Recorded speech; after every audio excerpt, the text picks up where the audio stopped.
ધ્રાંગધ્રાના highway પરથી નાયબ collector દ્વારા ગેરકાયદે સફેદ માટીનું ડમ્પર ઝડપી પાડ્યો। સુરેન્દ્રનગર જિલ્લાના ધ્રાંગધ્રા તાલુકામાંથી પસાર થતું ગેરકાયદે સફેદ માટીનું ખનન કરી વહન કરતા વાહનો પર તવાઈ બોલાવવામાં આવી રહી છે।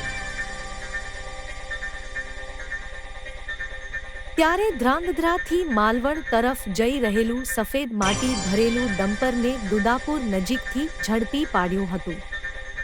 જેમાં જાણવા મળતી માહિતી અનુસાર ધ્રાંગધ્રાના નાયબ કલેક્ટર દ્વારા દુદાપુર હાઈવે પરથી સફેદ માટી ભરેલું ડમ્પર ઝડપી પાડ્યું હતું।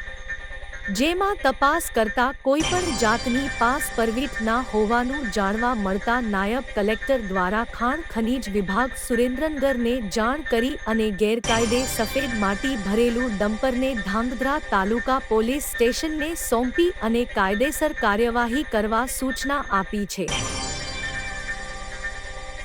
અહેવાલ પરમાર ભગીરથસિંહ મૂળી।